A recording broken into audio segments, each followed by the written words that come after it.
एक पीएम तिरंगे की हिफाजत नहीं कर पाया। यह है वास्तविकता। अपने नाकामी को छुपाता है, हमें गुमराह करता है, आपको गुमराह करता है। सरकार तेरे पास, इंटेलिजेंस तेरे पास, फौज तेरे पास, आर्मी तेरे पास। 73 वर्ष तक इस लाल किले के लिए 26 जनवरी पे क्या सुरक्षाएं लगती थी, इस बार क्यों नहीं लगी? इस बार क्यों नहीं लगी? क्या कारण है? जबकि किसान दिल्ली में परेड करने आ रहा था। अभी नेहरू जी को ढूंढने का काम शुरू कर दिया आंदोलनकारियों ने। नोटबंदी होती है, नेहरू जिम्मेदार। बालाकोट पुलवामा होता है, नेहरू जिम्मेदार। पठानकोट होता है, नेहरू जिम्मेदार। जीडीपी गिर जाती है, नेहरू जिम्मेदार। नेहरू तुम्हें मिले क्या? मैंने सुना था 1965 में वो चले गए, लेकिन इन्हें रोज दिखाई देते हैं। ED, CBI, intelligence, army, BSF, RPF, ये सारी संस्थाएं क्या कर रही हैं कि नेहरू मोदी को आके बिल दे गया और मोदी ने बिल पास कर दिया। नेहरू आके रात में पेट्रोल के दाम बढ़ा गया, अब मोदी आके कहते हैं कि नेहरू जिम्मेदार। तो एक जिम्मेदार आदमी को तो ढूंढना पड़ेगा। उन लोगों का अपमान वो व्यक्ति कर रहा है जो व्यक्ति अपनी पत्नी का भी ना हुआ, जो व्यक्ति अपनी पार्टी का भी नहीं हुआ, जो व्यक्ति इस देश का नहीं हुआ, जो व्यक्ति संसद का नहीं हुआ। जब संसद में घुसा था तो पैर चूम के घुसा था। इतना बड़ा बहरूपिया है मेरे देश का प्रधानमंत्री नरेंद्र दामोदर दास मोदी। इस भारतीय जनता पार्टी के साथ हम नहीं है। आज के बाद मत कहना इस बात को कि वोट हमने दिया, गलती है हमारी, मानना है। आज हम आंदोलन भी कर रहे हैं और 28 तारीख को यहाँ पे मरने के लिए भी खड़े थे। आप लोग गवाह हैं। सबसे पहले तो आप ये बताइए कि आप विरोध कर रहे हैं मोदी जी का, लेकिन कलर तो आप योगी का पहन के आए हैं, भगवा। तो योगी का कलर थोड़ी है। अब ऐसा है कि देश में कुछ अपराधी है ना, गुंडे, वो अपने आप को छुपाने के लिए कि अब जनता के बीच भी आना है तो वो भगवा इस्तेमाल करते हैं। ठीक है ना? जिनकी आप बात कर रहे हैं वो भगवा के दलाल हैं, भगवा की दलाली करते हैं और भगवा की दलाली करके उनने देश की सत्ता पाई और आज देश बेच रहे हैं। अगर ये भगवा को मानने वाले होते, कोई भारत माता को नहीं बेचता, इस रेलवे को ना बेचता, जिस रेलवे को देश के मजदूरों ने बना के खड़ा करा है। कोई योगी और मोदी ने थोड़ी बना के खड़ा करा है। ये दलाल हैं, राम की दलाली करते हैं। कितने बार चंदा लिया जाएगा राम मंदिर के नाम पे? हम हिंदुओं की आपस में लड़ा देते हैं राम मंदिर के नाम पे। ठीक है, इन्होंने राम का उपयोग केवल देश में लोगों को बांटने के लिए किया। राम का उपयोग मुसलमानों को प्रताड़ित करने के लिए किया। राम की विचारधारा है कहाँ? योगी के अंदर हो तो बताओ, मोदी के अंदर हो तो बताओ। ये तो हमारे राम के वस्त्र हैं, अपराधियों ने पहन रखे हैं। जो राजनीतिक अपराधी हैं उन्होंने खुद के वर्चस्व को छुपाने के लिए भगवा का आवरण ओढ़ रखा है। समझ में आया आपके? ना तो मैं नेता हूँ, ना मैं सन्यासी हूँ। ठीक है, मैं एक आम नागरिक हूँ और मैं ये भगवा इसलिए पहनता हूँ क्योंकि मैं प्रभु राम को मानता हूँ, वो मेरे दिल में रहते हैं। मैं उनका व्यापार नहीं करता कि राम के नाम पे आपको लड़ा दूं या राम के नाम में एक मुसलमान का कत्लेआम करा दूं या राम के नाम पे बलात्कारियों को बचाऊं। साध्वी प्रज्ञा सिंह ठाकुर भगवा पहनती हैं। हेमंत करकरे की हत्यारा ने मालेगांव में बम ब्लास्ट किया, समझौता एक्सप्रेस में बम ब्लास्ट किया। ये सन्यासी हैं। सन्यासी को पेंशन की जरूरत है। योगी जब से बना हमारे उत्तर प्रदेश का सीएम सन्यासियों को पेंशन दे रहा है। मैं आपको पहले बता देना चाहता हूँ, सन्यासी जब बनते हैं, जब अपने घर और बच्चे सब त्याग देते हैं, उन्हें पैसे की जरूरत नहीं होती। आज उन्हें पैसे क्यों दिए जा रहे हैं? क्योंकि वो अपराधी हैं, कहीं ना कहीं किसी बलात्कार में या किसी की हत्या में, और वो ढोंग करके सन्यासी बने हुए हैं। खर्चा कहाँ से आए गांजे का? तो उन्होंने पेंशन दे दी और पेंशन दे दी। और आप देख लो, आप युवा बेरोजगार है, पकौड़े तलो, सन्यासियों को पेंशन मिलेगी। भगवा पहन लो, तुम्हें पेंशन मिलने लगेगी, दाढ़ी बढ़ा लेना। अच्छा, किसान आंदोलन पे वापस लौटेंगे? आओ। हाँ, तो अभी रेल आंदोलन जो चल रहा है, रेल रोको, उसमें हाँ, तो उसमें राकेश टिकैत जी ने बोला है कि वो बस चले उनका तो वो जला देंगे अपने उसको, खेती को, लेकिन काटेंगे नहीं। हाँ, तो जब राकेश टिकैत जी ने बोल दिया, जब हमें मूल्य नहीं मिल रहा है, जब हमें मूल्य नहीं मिल रहा है, हम क्यों बेचेंगे? हम उसको फसल को अपने पास रखेंगे, जरूरतमंदों को देंगे।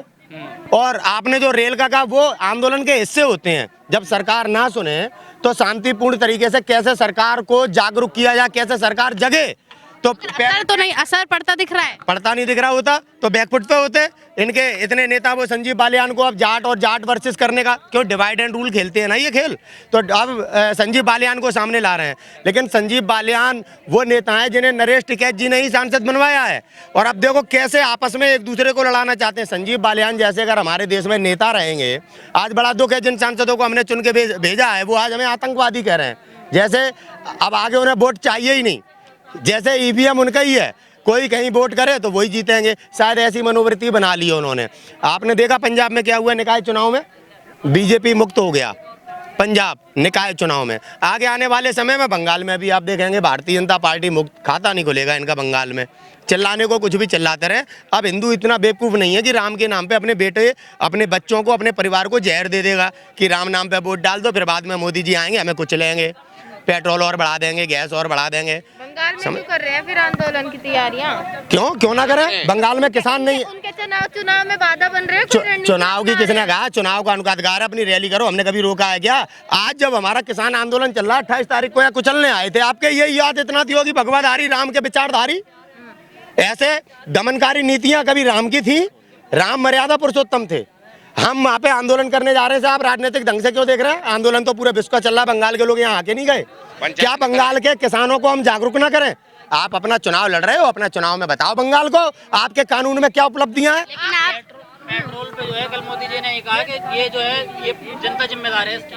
जनता जिम्मेदार है। हाँ। अच्छा, अरे वो आपने कभी देखा नेहरू जी को? हर चीज के लिए नेहरू को जिम्मेदार बना देते हैं, उन्हीं की है कांग्रेस। अरे नेहरू जी वही मिलते हैं। नेहरू जी कहाँ? नेहरू जी अरे उसी साथ रेस कोर्स में ही तो रहते हैं वो, मोदी वाले में। मोदी जी को रोज मिलते हैं वो। अभी नेहरू जी को ढूंढने का काम शुरू कर दिया आंदोलनकारियों ने। नोटबंदी होती है नेहरू जिम्मेदार, बालाकोट पुलवामा होता है नेहरू जिम्मेदार, पठानकोट होता है नेहरू जिम्मेदार, जीडीपी गिर जाती है नेहरू जिम्मेदार। नेहरू तुम्हें मिले क्या? मैंने सुना था 1965 में वो चले गए, लेकिन इन्हें रोज दिखाई देते हैं। ED, CBI, intelligence, army, BSF, RPF, ये सारी संस्थाएं क्या कर रही हैं कि नेहरू मोदी को आके बिल दे गया और मोदी ने बिल पास कर दिया। नेहरू आके रात में पेट्रोल के दाम बढ़ा गया, अब मोदी आके कहते हैं कि नेहरू जिम्मेदार। तो इस जिम्मेदार आदमी को तो ढूंढना पड़ेगा, या प्रधानमंत्री के सत्य को समझो। ये देश नहीं चला पा रहा है। जब 1 रुपया पेट्रोल पे बढ़ता था तो यही प्रधानमंत्री कहता था जब सरकार देश चला पाने में असमर्थ होती है तब वो पेट्रोल पे दाम बढ़ाती है। आपका रामदेव 35 रुपए लीटर पेट्रोल दिलवा रहा था, वो आपको दिखाई नहीं दे रहा होगा, भगवाधारी है, समझे? भगवाधारी कैसे देश के हिंदुओं को भावनात्मक तरीके से गुमराह करना। भगवा पहन लो, आपका बाबा रामदेव भगवाधारी है। और देखो बिजनेसमैन है, सन्यासी बिजनेसमैन कब हुए? किसी इतिहास में हुए? समझने की जरूरत है आपको। बाबा रामदेव जैसे चरित्रों को, साक्षी जी महाराज जैसे चरित्रों को, देवकी नंदन ठाकुर जैसे चरित्रों को, ये राजनीतिक लोग हैं, भगवा का धारण करके आपको धोखा देते हैं। लेकिन आप कह रहे हैं, बताइए कि आप जो है बार बार तमाम लोग यहाँ पर जो किसान आंदोलन में सब ये कह रहे हैं, कभी अडानी को जिम्मेदार बनाते हैं, कभी अंबानी को, कभी बाबा रामदेव। आगे इस आंदोलन से इन लोग, अरे यार, पीएम ने कहा है नेहरू जिम्मेदार है और आंदोलन से मतलब क्यों नहीं है? गोडाउन किसने बनाए हमारी फसलों के लिए? गोडाउन किसने बनाए? हमारी एफसीआई थी, गोडाउन कैसे बन गए? एफसीआई कैसे दिवालिया कर दी? कैसा बन गए? 3 लाख करोड़ और नहीं दे। पेट्रोल डीजल का लाभ कौन ले रहा है? अंबानी अडानी, क्योंकि आजकल तो वही दाम खोल रहे हैं। 70% टैक्स मेरे देश पे पेट्रोल पे लग रहा है। मेरे देश से पेट्रोल खरीदता है आपका श्रीलंका, वो हमारे देश से सस्ती पेट्रोल दे रहा है, हमारे देश में महंगी क्यों?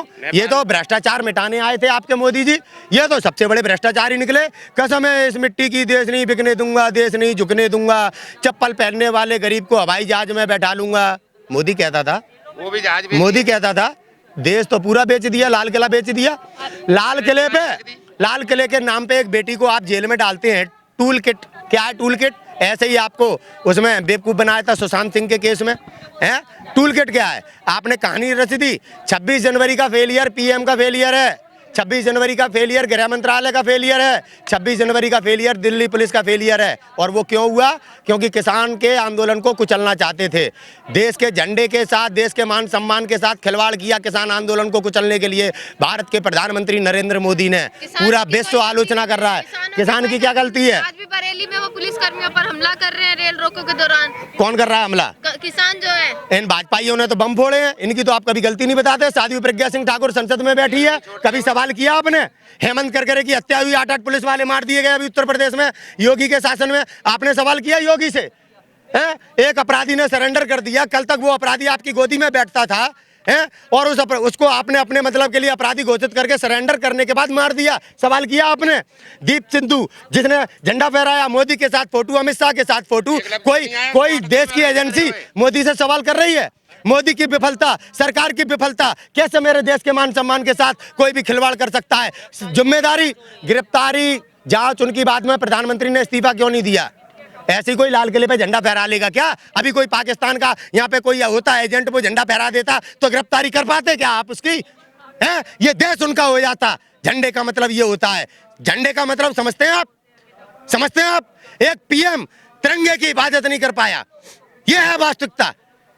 अपने नाकामी को छुपाता है, हमें गुमराह करता है, आपको गुमराह करता है।